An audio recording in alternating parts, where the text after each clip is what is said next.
And Opsnet could help many autistic people and non-autistic people with schools that I think we can use new technology to do a lot better than we ever did before, and would also can just help the workplace by giving more of a diversity of talent is flexible grading systems. So the idea about a flexible grading system is pretty simple. You have different things can count differently towards the grade you get. An example might be is that you divide up into quizzes, homework, tests, projects, and presentations, and a different amount. For some people, 100% of the grade gets from quizzes. For another person, 100% of the grade gets from projects. That's one form of flexible grading system. That simple form would let people show off different skills, because some people on big tests, they may freak out or have nervousness, or maybe a attention span problem, or they get sick because they have to because they need to constantly stop and eat food or something like that because of a health condition. Some people might have problems with projects because of long-term health at home, or maybe with presentations they might have problems because of unconscious bias against them, stuttering, speech disorders, all these other things, or nervousness. Other people might be very good at memorizing stuff but not very creative with the material. So this approach would level the playing field and lead to more people getting into the field, more accurate assessment. A person might do great on tests, but in the real world that might not be the best, or great in presentations, but in the real world not be the best. So if you have only great in that, you're kind of not favoring only the test types, but you also cause people to get passed into the real world that might be excellent, have excellent knowledge of the field, but didn't do very well on tests, but they could present that knowledge well. So you might get more better present, and that means you're also getting your field better presenters. So you have people that can teach other people about your field. Or vice versa, you might have your field is filled with people that can present well, but they don't have the same ability to write down stuff and memorize a bunch of things as some of these test takers. So lots of diversity of people that can actually work together in mindsets. Another form of flexible grading that is very, very simple is to drop grades that are too bad, or we count them in a category. And that can be very useful if, let's say, you have a quiz or a day that you just were feeling really sick and flunked that one quiz. Or for people with health problems or unexpected life things, like maybe one day you were overloaded because a family issue suddenly came up. So you can drop grades, or you can adjust grades slightly based on all those parameters. The third form is that I'm going to talk about is that you could grade, third form is that you could grade, give people an open set of projects or stuff to do in their class. So an open set of projects would be, I give you, say you can either write a paper, you can make a presentation, a PowerPoint presentation, you can draw a guide, do all these different forms of stuff out there, and you can pick what shows off your talent the best, or you can try something, but it's also more engaging because maybe you love writing, maybe you like making presentations, maybe you just don't like some stuff, so it's more engaging because you just don't do the stuff you don't like.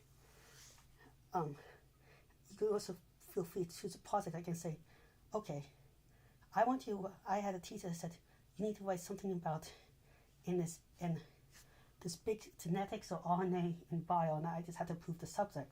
This gave me a ton of freedom just to research what I want, and this can be so much more engaging when people can just make up their own project that's very open-ended.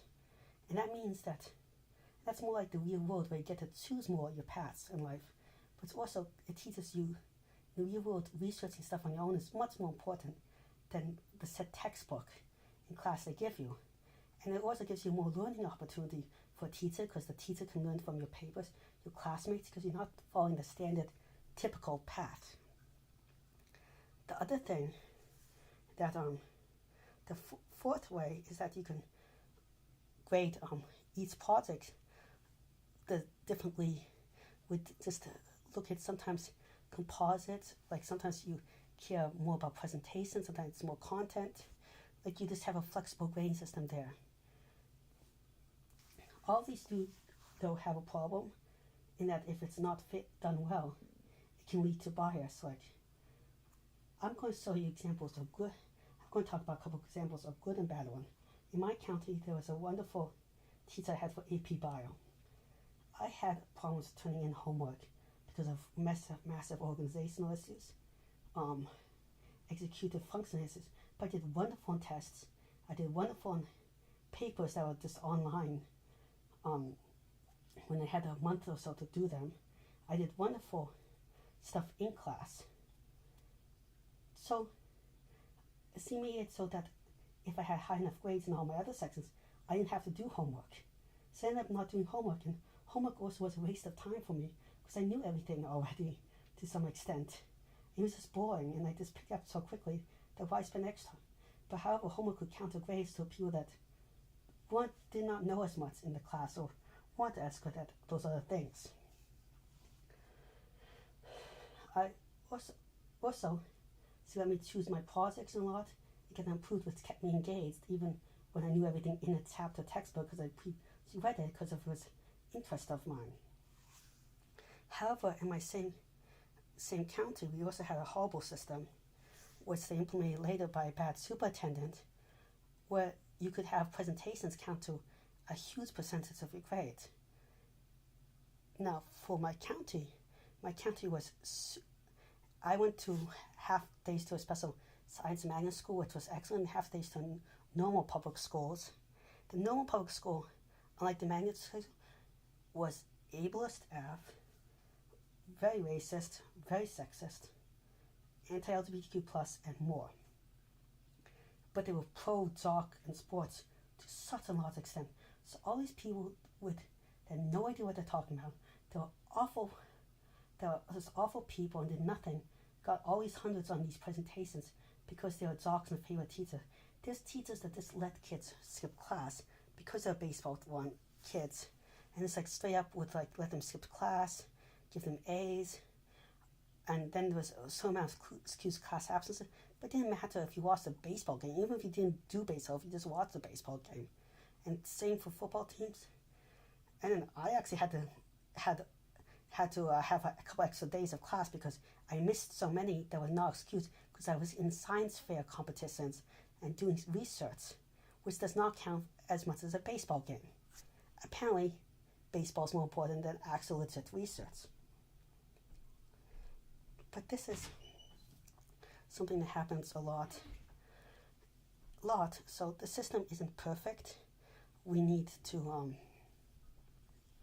talk about how to make it better, but I think it has a potential to be a lot better. And the way to do it is that we shouldn't transition everywhere too fast to the system. We shouldn't have anything count too much, like not having presentation fully count. We need to talk about the hidden biases in the system. We need to talk about having different types of classrooms, what teachers. We need to give individual classroom control. A lot of these rules are made up by superintendents and people. It's bad flexible grading system with the teachers. So teachers should make it up, but there should be a little bit of an approval process. So it's just not too biased to like jocks.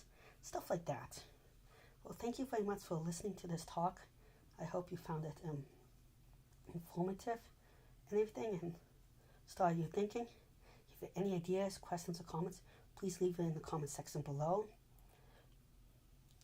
Also, I am still improving with this stuff. I figure out some ways by doing stuff, but any suggestions are appreciated. But must be free. Must work on a new Mac with Catalina, and I have a Yeti microphone.